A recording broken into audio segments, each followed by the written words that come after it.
Over the next hour, we're going to be discussing what a post-corona social settlement might look like.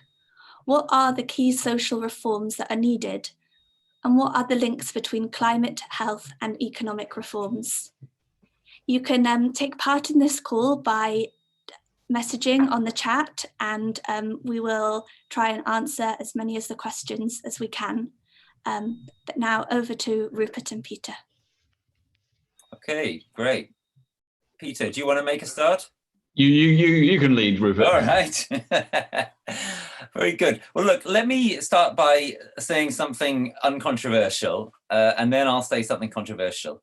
The uncontroversial thing is that I think that those of us on this call and most people watching this video probably know the kind of things that we ought to be doing, in outline at least. And we can talk about some of those things, and I think we should, and they're important. They're things like a Green New Deal which is not simply designed to restart the old failed economy, but is serious about thinking about a post-growth future, a future in which we prioritize lives and care and well-being, people and planet, the kind of future that I think some people are actually seeing through the horror of this coronavirus crisis already. They're seeing some of it in the way, for example, we're learning to value our healthcare workers more and realizing that perhaps they and workers in supermarkets and so forth actually matter more to the economy than financial parasites. It's things like a just transition, or as I like to call it, a just transformation of the economy, ensuring that the kind of people who are being put out of jobs in sectors such as the airlines get re-employed in sectors which are more important, sectors such as growing food, sectors such as manufacturing ventilators, and so on.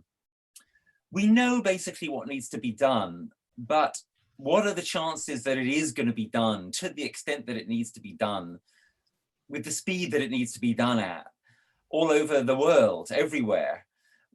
To what extent is it likely, for example, that we're going to get citizens' assemblies soon, as Extinction Rebellion would like, absolutely rightly, in this country and other countries, that are going to put in place the kind of post-COVID transformation that we actually need and deserve and desire?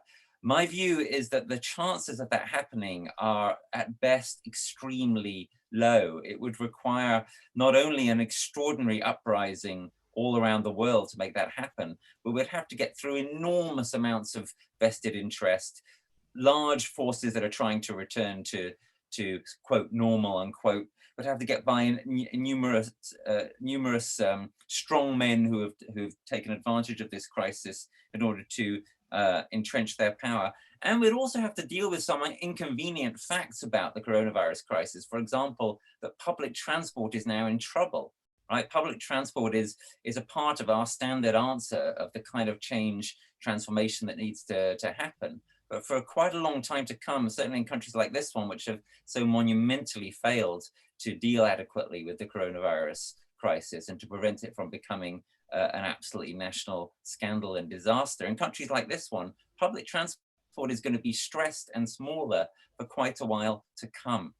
So now I want to say the thing which leads on from that, which is really controversial, and that I would love to see what Peter thinks about in response to it, which is that I think that as well as now arguing for and rising up for the kind of transformation that I've just outlined, that, as I say, I think we're all well aware, at least of the outlines of, some kind of real post-growthist Green New Deal, a move to a donut economy, a just transition, a just transformation, as well as arguing for and pushing for those things, we need to start talking about and preparing for the likelihood that the world is going to fail.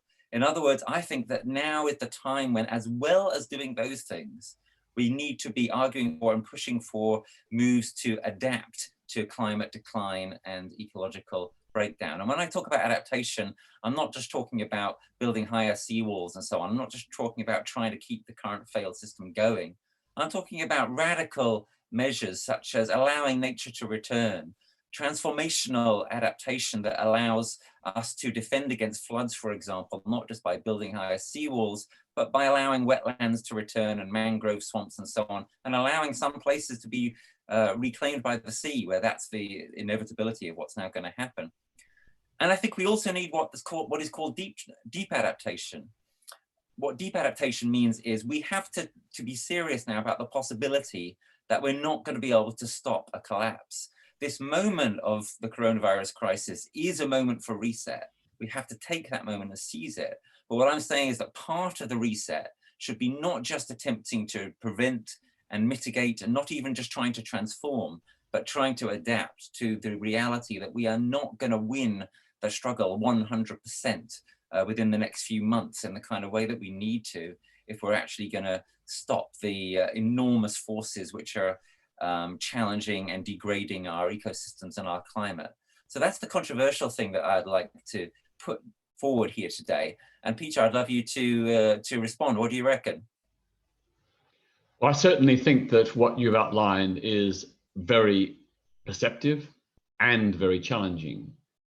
You're absolutely right that the coronavirus crisis is a great tragedy, but it does give us a great opportunity as well. And as you point out, whether we can seize that opportunity and succeed in the transformation that's necessary, that is the big question mark. I mean, I've been appalled that given all the failures of the UK government, still about half of the public think the government's doing a good job. Yeah. That is truly, truly, truly shocking. And it shows that people are fearful, timid, desperate for a result, and really just don't believe right now that a serious critique and a serious challenge to this government is the way forward. Now, I'm suspecting that that will change over the coming months, but to what extent is really uncertain. Going to the question about a post-corona settlement, I mean, you're right, it needs to be bottom up from the grassroots. Already in this great crisis, our leaders have let us down, but people themselves, the public, have rallied with incredible, extraordinary support for our health care workers, our social care workers, by and large abiding by the lockdown rules, putting on face masks, even though the government says they're not necessary or won't work, which is obviously the sensible thing to do, and raising money for the NHS. And really the public's response is a classic situation of Britain is a country of lions led by donkeys. Yeah. And at some point, I think there is a case to be made for some kind of prosecution of Dominic Raab, Boris Johnson, and Matthew Hancock for gross negligence and recklessness with regard to public health and safety. Agreed. But that is a legal case which is somewhere down the line and probably quite difficult to get to stick. But I think in principle, these people should be put on trial. When it comes to the post-corona settlement, yes, we do need citizens' involvement. There need to be citizens' assemblies. But at the end of the day, we also need, to bring that to Parliament. And right now, we don't have a democratic representative Parliament. Boris Johnson, in December last year, won 100% of the power based on less than 44% of the vote. That is not democracy. That is not the basis on which a post-corona settlement can be achieved. So electoral reform to ensure a genuinely representative Parliament is also key to this settlement. You're absolutely right. A quality of life has got to take priority. And I was really gratified that an opinion poll out just a couple of days ago showed that the vast majority of people want that. They want health and well-being given greater priority over economic success and GDP. That is a hopeful sign. I think also we need to start talking now about how we're going to pay for the coronavirus crisis and the measures taken to deal with it, and indeed to rebuild the country and get people back to work. And as Spider-Man might have said, with great wealth comes great responsibility. Those with the greatest resources have to bear the greatest burden. The multi-billionaires, they can easily afford to give up some of their wealth to help reboot the country. And that's why I say that there should, at the very minimum, be a one-off 20% wealth tax on the assets of people with more than, say, £10 million in assets. This is not going to kill anybody. It's not going to cause them to live in sackcloth and ashes. They're not going to be destitute. They might have to give up one of their 6 houses or their private yacht or jet. But we need to start talking in those terms. And there are other things as well. You know, obviously, this is a great opportunity to cancel HS2 rail link and the Trident nuclear submarine and missile system. Those 2 measures alone would save approximately £250 billion over the coming years and decades. That's a huge sum. We could also think about a financial transaction tax. If it was set at 0.05%, that's 1/20th of 1%, then that would raise, if it was put on shares, commodities, bonds, and so on, that would raise somewhere between 50 billion and 100 billion pounds every year in the UK. And then, of course, we can also work to close tax avoidance loopholes, which at a very minimum would probably save 20 to 30, or no, get to the exchequer an extra 20 to 30 billion pounds every year. So these are obvious, clear, easy ideas. And I think we need to start the public conversation and really start putting the government under pressure. Yeah, look, Peter, I agree with every word you've said. I think that was beautifully put. A superb list of policy proposals.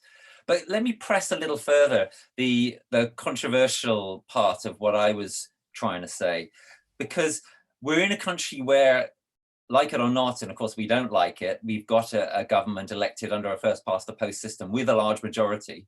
I think you're absolutely right that they will be under increasing pressure in the months to come as more and more people, for example, have some friend or relative who has died of this disease, or indeed who has been disabled by it. We're starting to learn that the coronavirus can have all sorts of horrible effects on people who survive it, including children in some cases. I think the government will get into more trouble over this, but to what extent is it plausible to think that the trouble that the government gets into is going to be such as to make some of the things that you've just said, Peter, likely to happen? So to what extent is it likely that we're going to get a Conservative government cancelling the Trident nuclear weapons system? That just seems to me just extraordinarily unlikely to happen. So I want to press the point a bit.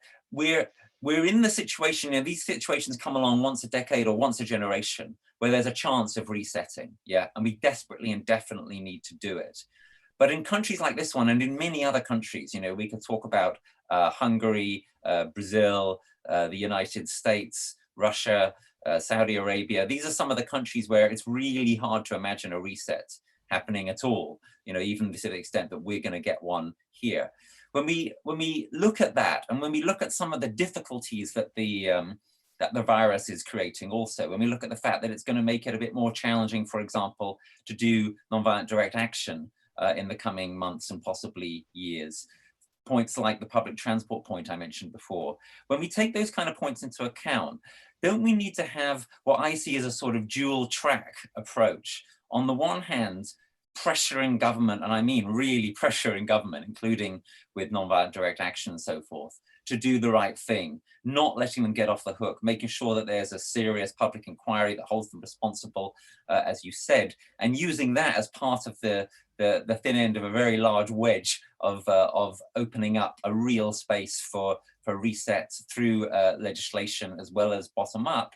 But on the other hand, also, and again, bottom up as well as in other ways, owning up to ourselves that the chances of this reset being the kind of profound, rapid, globally widespread reset that we need appear minimal, and that the chances in particular in this country are minimal unless we imagine something like, you know, the Conservative Party splitting, or some kind of popular revolution or something, which is very, very difficult to imagine in a supposedly democratic country like this one. So what I'm suggesting is, don't we have to try a kind of dual track approach from now on. On the one hand, pursuing what we really want, and on the other hand, starting to prepare in all sorts of ways. I mean, psychologically, I mean, practically, I mean, locally, also to the extent that we can make this happen nationally, starting to prepare for the likelihood that we are not going to achieve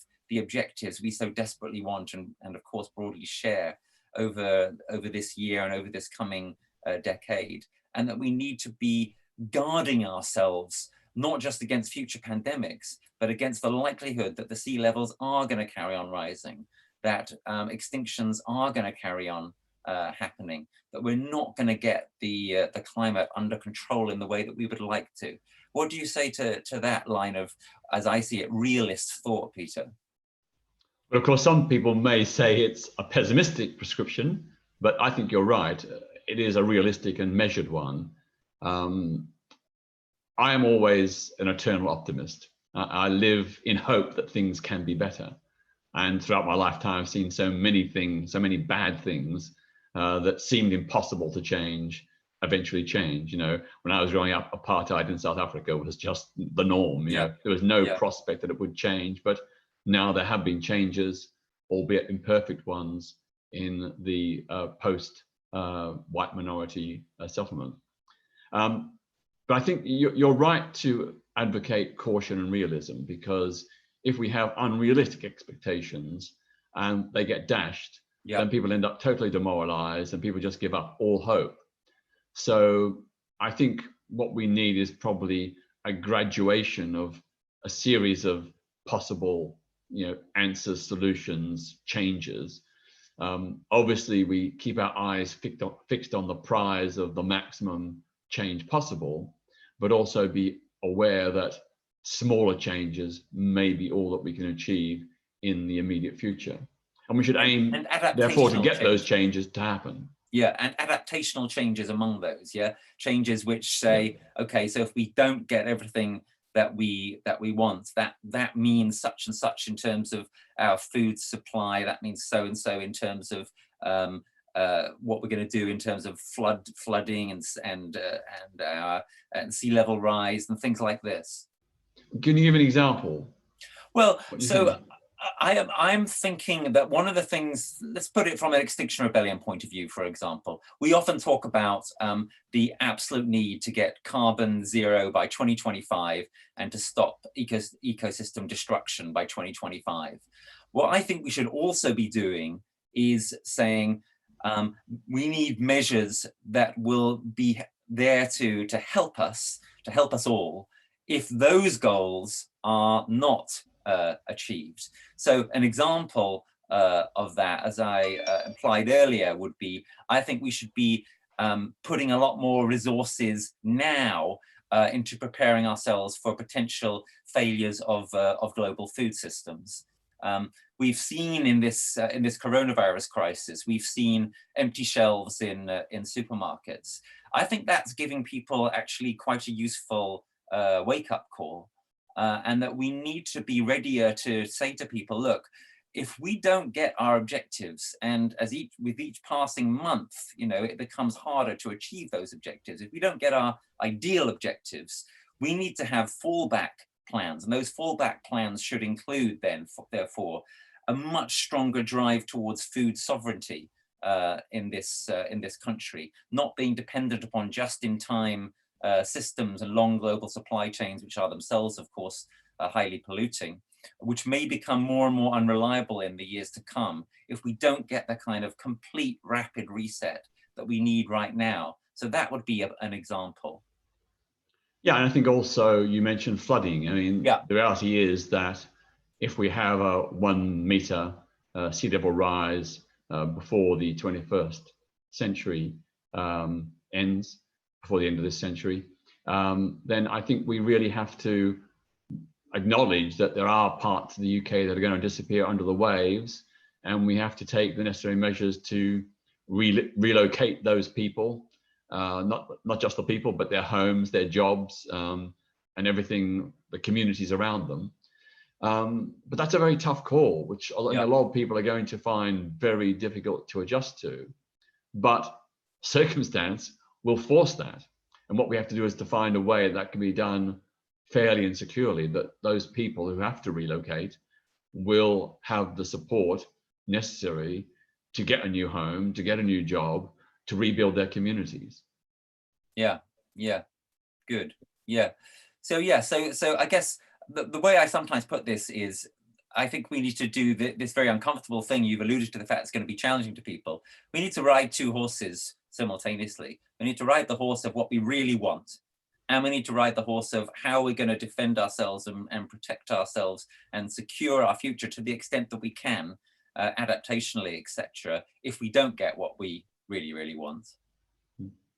And I think there probably will be events eventually, if change doesn't happen soon, there will be major events that will be a wake-up call to people, but possibly too late. So at some point in the coming decades, it's likely that the Thames barrier will fail and large parts of London will be flooded.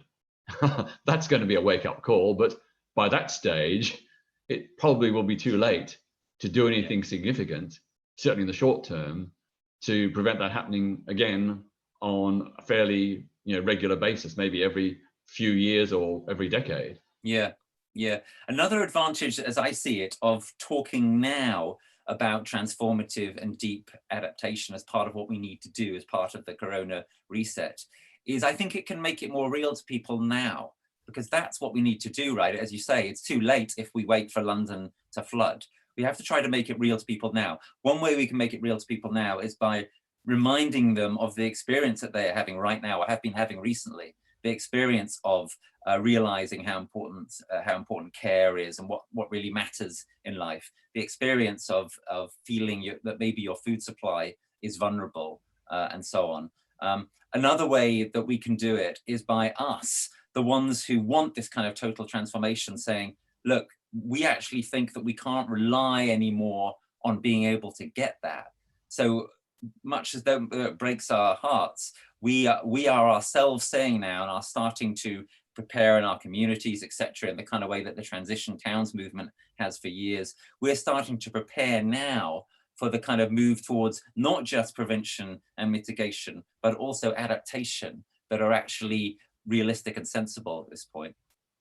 Yeah, I think you just nailed it when you mentioned about the transition towns movement. I mean, there's a classic example of a grassroots community-led initiative, which, independent of what the central government can do or will do, can take measures that will help safeguard communities and protect them and enable them to adapt, at least to some extent. So I think that's a very good model for the kinds of way in which this whole issue can be approached. We shouldn't just rely upon central government. We should also rely on community-based grassroots citizens initiatives. And, as you say, in the transition towns movement, we're seeing that. We are seeing already, I suppose, that, in the embryo today with, people making their own face masks or making masks for healthcare workers, raising money for the NHS, the clap for the NHS. It's very symbolic, but it's indicative that there is a really strong sense out there that we collectively want to do something. And it's just a matter of trying to find ways in which we can channel that energy, that hope, that commitment to a collaborative effort into something really constructive. Yeah, very good. Well, that's a nice point of agreement. Indigo, what are you thinking of the discussion so far? Is this the kind of discussion you were hoping to have? Is there anything that you want to steer us towards or ask us about? Yeah, this is the conversation that I wanted to have, and it's great to hear some hope from you, Peter, because really I feel like although we have these great ideas about how we have now shown people these vulnerabilities and that we're going to want to rebuild something better, I really do feel that the power is in hands of people who aren't going to see a just transition happen in this moment that we can rebuild. And I feel quite in a place of somewhat despair, not being able to go out on the streets to campaign for what I would like to see happen. So I wonder how we can campaign for that. And also I am wondering that key question that we are now so concerned about our health. Every every moment we're thinking about our health and how our health is going to impact the health of others. But I want to ask how we can message this ideal of health when we think about the planet's health and the earth that sustains us, and how far it's controversial to pull those two comparisons together, and how far that is going to be the key to unlocking a large change in our consciousness about this. I think your point about health is a really good one. This crisis flags up the importance of preventative healthcare. You know, what steps can we do in advance to prevent pandemics, to prevent people getting ill? And this, I think, is a really good example of how we need to put the focus not on curing the sick, but preventing the sickness happening in the first place. So I and many others have argued for decades the NHS should switch more to preventative healthcare. And part of that is tackling pollution, which is a big contributor to ill health. And one of the silver linings in this terrible coronavirus crisis is that pollution levels have gone way down, and we all want to keep it that way. So preventative health has got to include keeping pollution levels low by more restrictions on private cars, you know, more central areas of cities being made car-free zones, greater investment, serious investment in cycling and walking and electric vehicles. I'd like to see electric trams reintroduced to London, hop on and hop off. In my home city of Melbourne, Australia, all tram journeys within the central business district are free. You just hop on and hop off. That has dramatically reduced private car use within the centre of Melbourne. There's no reason why it couldn't be introduced in London, well, Manchester's already led the way, fantastic Manchester, but other big cities as well. We also need to look at, I suppose, you know, all the other toxic chemicals that intrude in our lives, which cause slow, gradual ill health. You know, lots of the things we buy in a supermarket, home cleaning products, for example, of themselves, they're not immediately toxic, but the cumulative use and of use of all these different products, you know, does have an impact on our health. So we need to have a really big major rethink and, you know, rejig the health service and health spending to a much greater extent around prevention rather than cure. Yeah, I couldn't agree with you more. Once again, Peter, well, I'd like to start off with a great remark by Nietzsche. Nietzsche said once, "Whatever does not kill you makes you stronger." But somebody made a very clever response to Nietzsche recently. They said, well, Nietzsche had obviously never seen somebody die of lead poisoning, where slowly weakening and dying, etc. Yeah. Pollution, the way that pollution has gone down during this crisis is indeed very hopeful. I want to mention noise pollution, which is a bane to many of us who are under flight paths or near busy roads and so forth. And it's been such a joy for so many of us to hear the birds sing more and so on, and not have our sleep disturbed so much.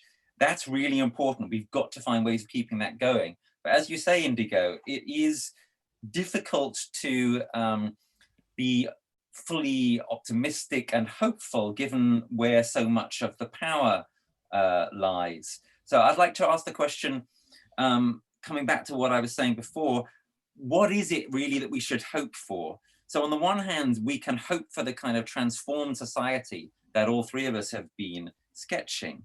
But I think that it's not realistic to hope for that and hope for that alone, if you see what I mean. Yeah. And as Peter said earlier, if that's all that we do, if we hope for some kind of utopia to emerge from this and emerge from it rapidly, well, then the chances of our being disappointed are so high, and the chances of our burning out are so high. This is really important to those watching who consider themselves to be activists. If your hopes are always unrealistic, you're going to burn out. You're not going to be able to regenerate. You're not going to be part of what in XR we call a regenerative culture. So it's really important that we are realistic as well as bold in what we hope for. Now, Indigo, you mentioned non-violent direct action and the difficulties in doing it right now, which I also alluded to earlier. I think part of the answer there, and if there is going to be hope for any kind of reset, it's going to depend partly on what we do. I think part of the answer there is that we have to start to find ways of being able to do more non-violent direct action again during this crisis.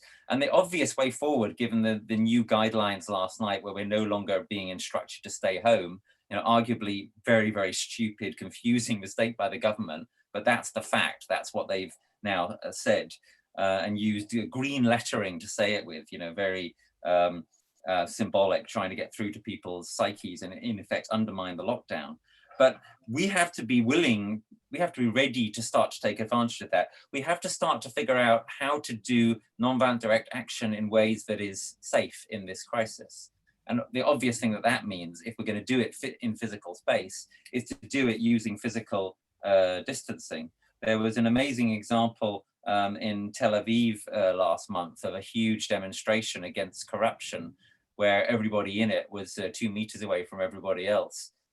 That's an interesting possible role model. So yeah, if there's going to be hope, we have to generate that hope. And part of the way we generate that hope is by figuring out how to do the stuff that we need to do in ways which are responsible and safe. I would absolutely agree that we need to start thinking right now about doing direct action protests. I'm amazed that there haven't been more of them already. And I think that providing there is social distancing and face mask wearing, I think that's a responsible thing to do, but we need to start calling out the government. We need to start building the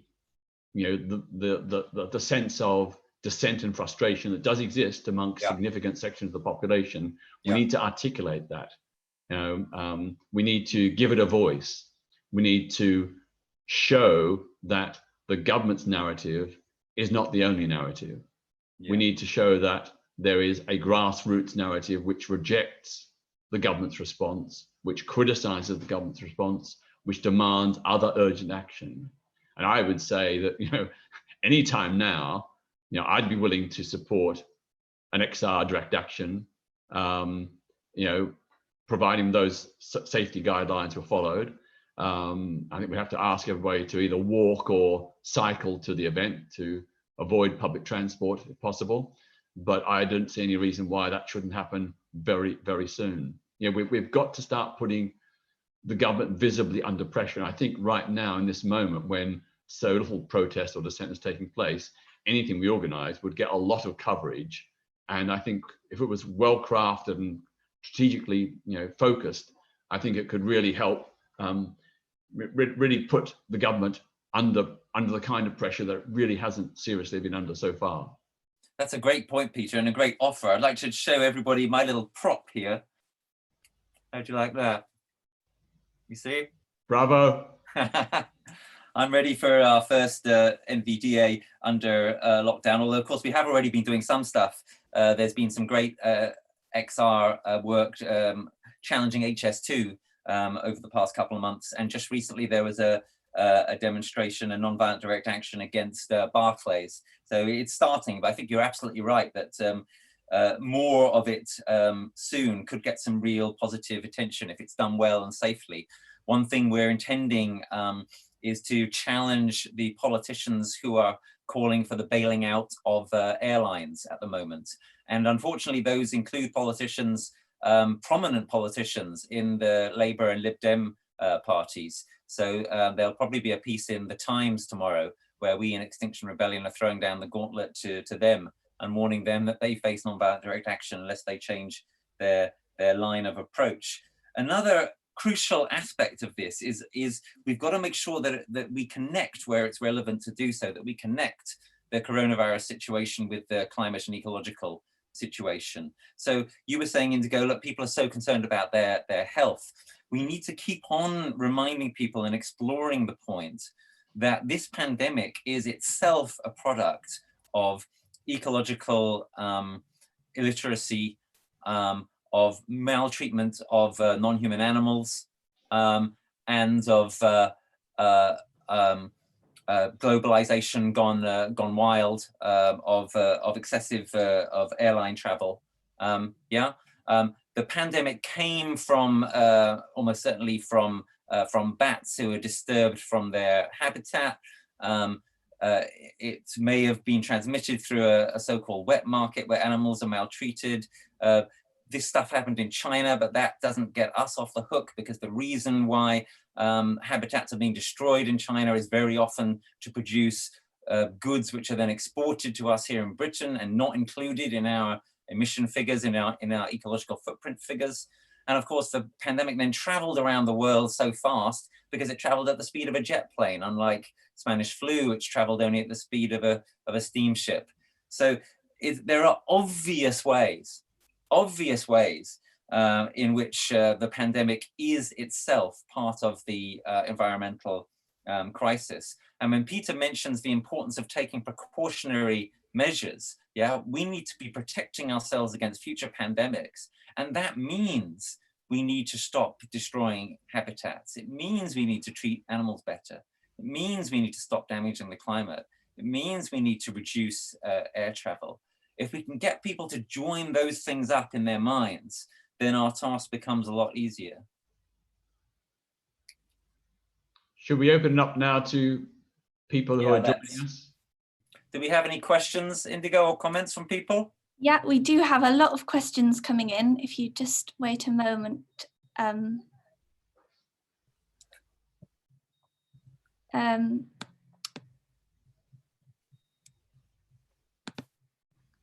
So we've got a question for both of you here.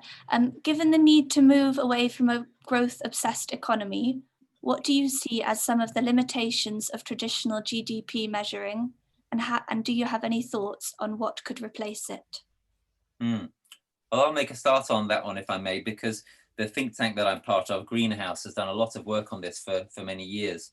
For example, in our book, The Post-Growth Project, there's a lot on this.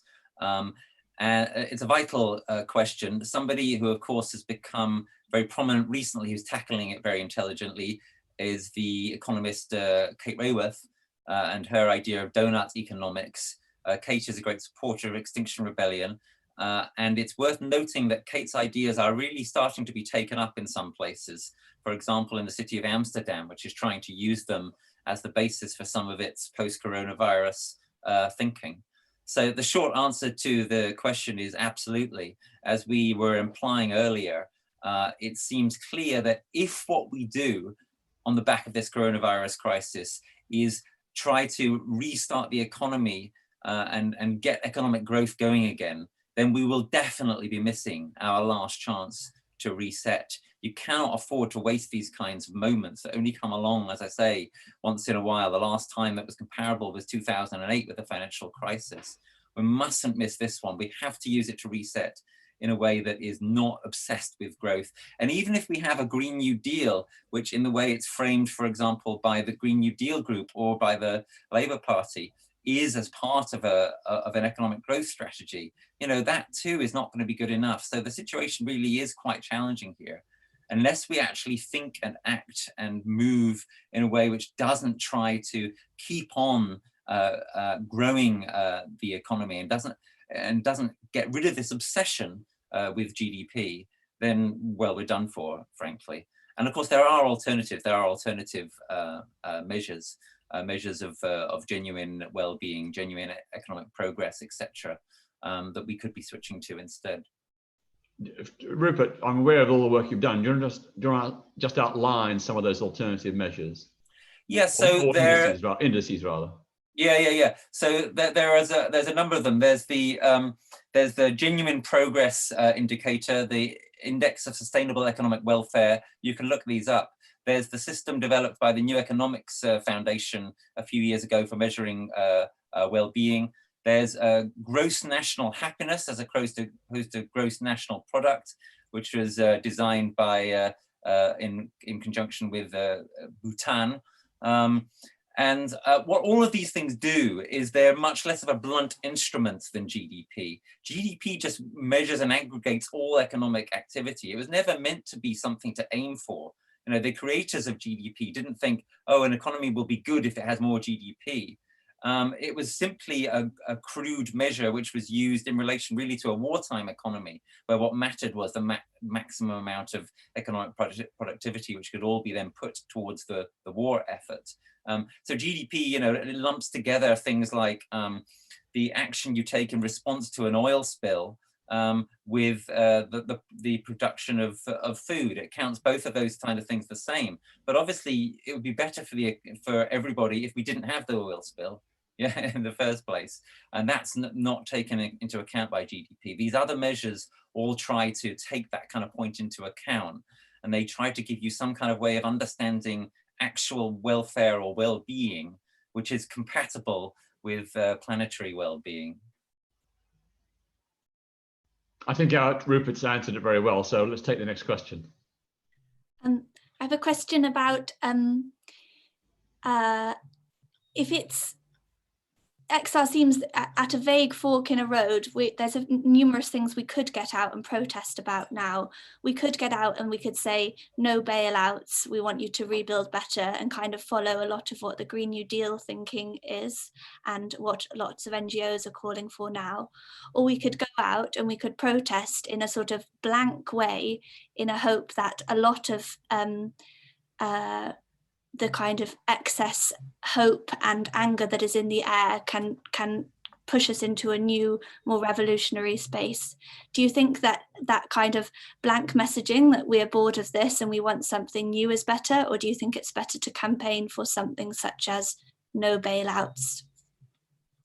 My view is that a specific demand or series of demands is far more effective than just a generalized protest.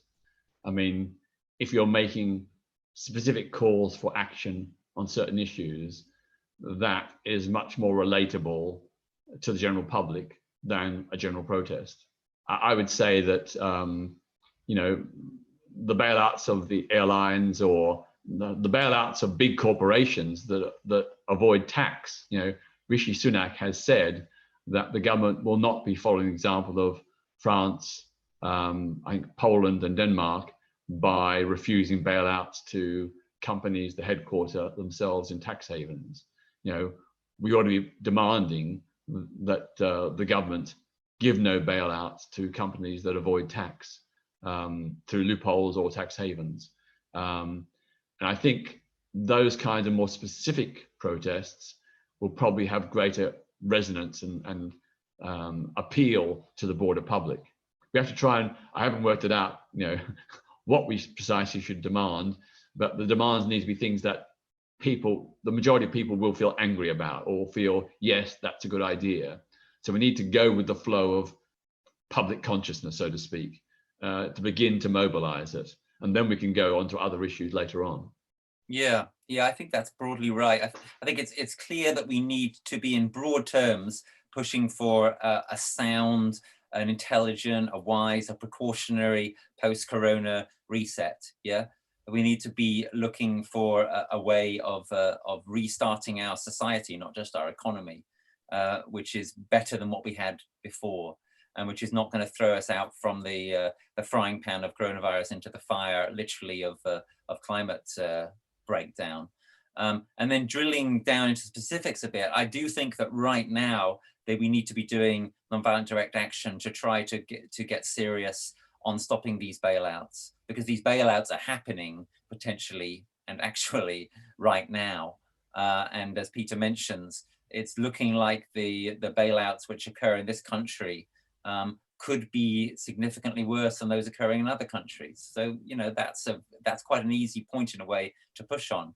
You know, for goodness sake, let's at the very minimum not do something which is worse than what, say, France is doing. Yeah, thank you. There's another question. Do you think that what we should be campaigning for is a Green New Deal, or do you think this would fall short of the reforms that are needed? I'll go if you like. The Green New Deal is a very good starting point. And it has begun to develop some general public understanding. I think there's a way to go yet, but I think, you know, significant sections of the population now have a general basic idea about what the new Green Deal is. So I think building on the new Green Deal is, the good starting point. But of course, the way it is framed, as Rupert has said, by some as being a way to, increase economic growth, that is not the right approach. The Green New Deal has to be about, sustaining jobs that are green and sustainable in the long term. It needs to be about reducing pollution. It needs to be about creating jobs that fit the mix of different skills that people have or that people could fairly easily acquire. So one aspect of the Green New Deal, which is very good, is a huge program of energy insulation and conservation. That was well done. It could cut the country's total energy needs by between 20 and 30%. And at the same time, it would create lots of low and semi-skilled jobs. To train someone to do energy insulation, that's not a huge, you don't need many years of study, and it's quite easy to train people up. And those kinds of jobs can be a way of helping to soak up those who are currently unemployed or going to become unemployed. So I think, it's a starting point, but perhaps Rupert can give a few more hints and ideas. Yeah, I think that's absolutely right. And we already talked about this earlier in a way, didn't we, really? A Green New Deal could be a key part of the solution if it's done right, if it's not just used as a so-called green stimulus to where you're sort of refloating the economy generally, and then having a knock-on effect of having much more economic activity, which is actually bad for the planet and ultimately bad for people. The other point I would add is that for me, it is, as I've also been saying, absolutely crucial that we don't fixate only on what truly, beautifully, etc., ought to be happening, that we don't just try to build a utopia, but that we're also realistic and we think about how we're going to try to design into what happens now in terms of what we do ourselves and in terms of what we're calling for on a larger scale, which takes into account the dire situation that we're in ecologically and climatically, and takes into account the incredibly strong likelihood that that situation is going to get worse, in fact, a lot worse, over the next decade or next generation. In other words, we must be serious now in this moment of reset about adapting as well as preventing, about mitigating the harm that is coming down the pike at us, and of which actually the coronavirus is itself an example. There are virtually certainly going to be more pandemics like this over the next generation or two.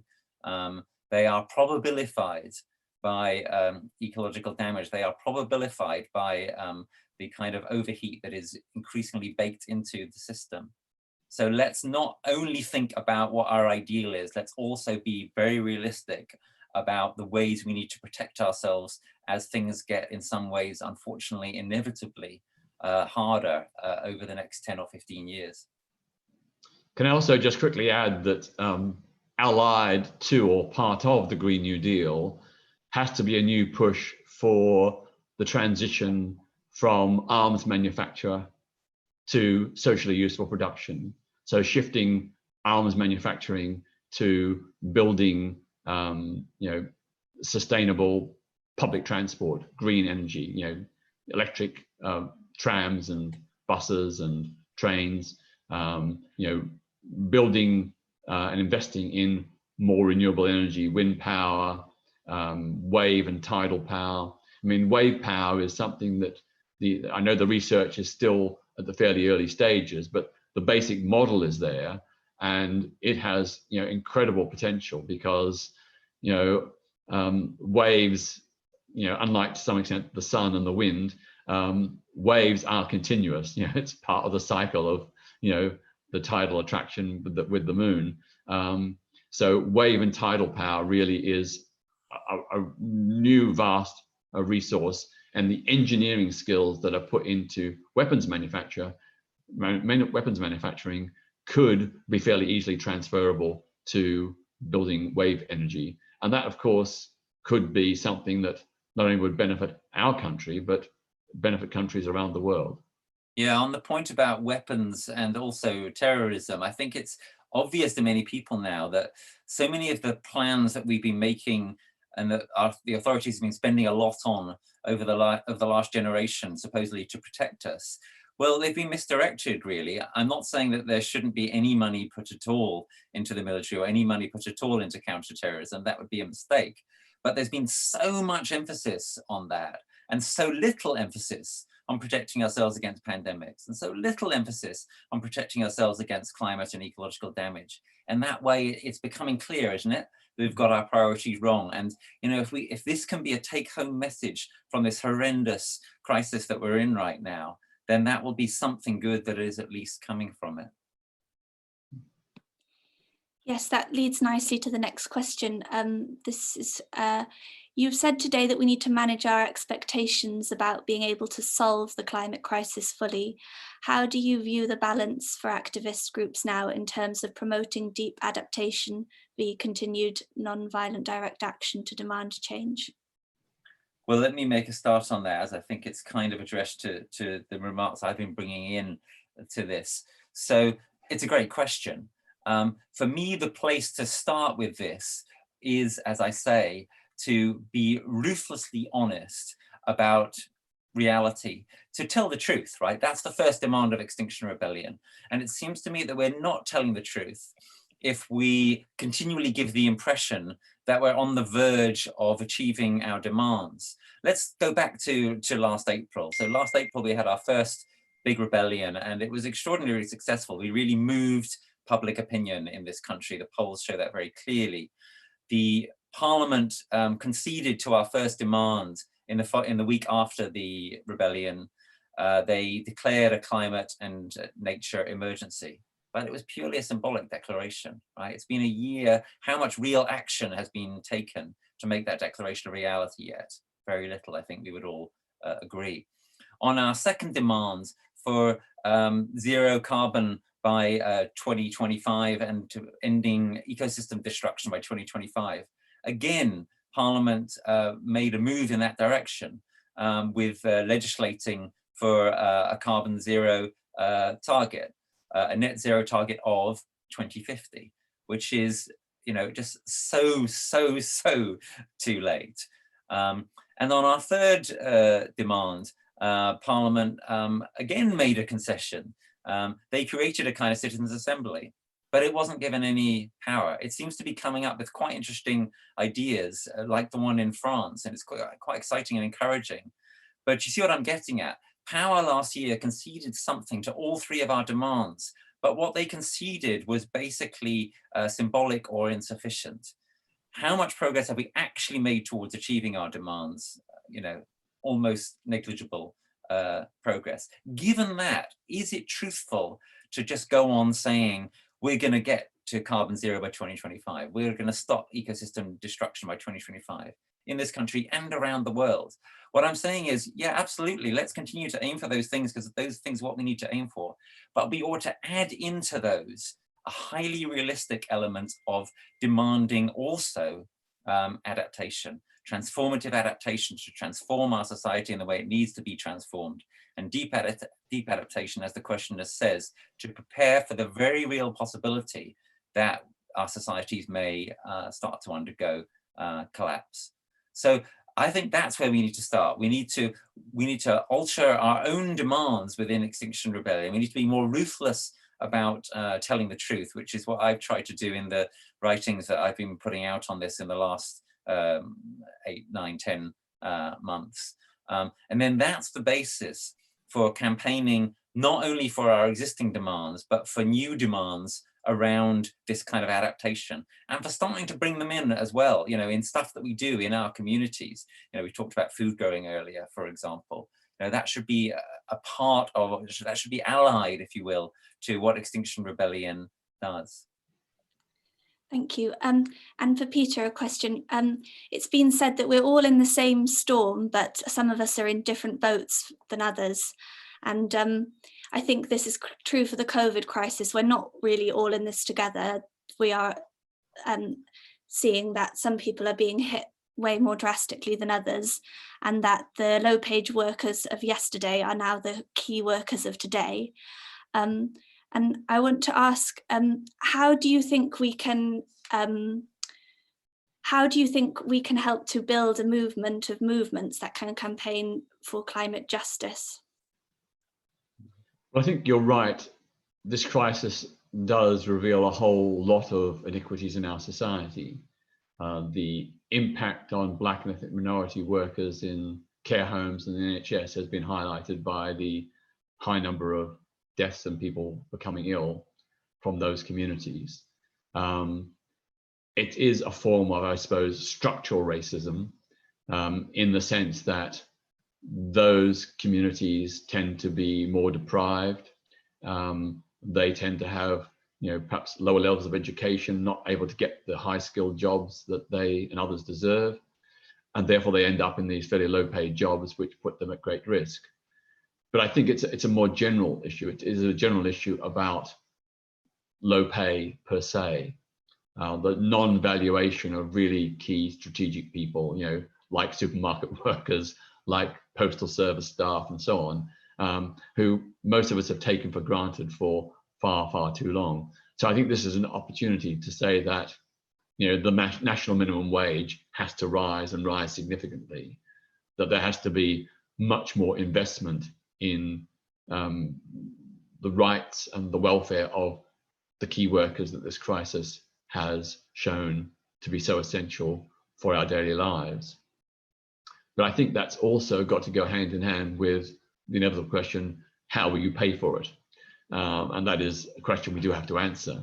And I tried in the beginning of this discussion to set out ways in which more tax could be raised from things like a wealth tax on the mega rich and cancelling HS2 rail link and Trident nuclear missile system.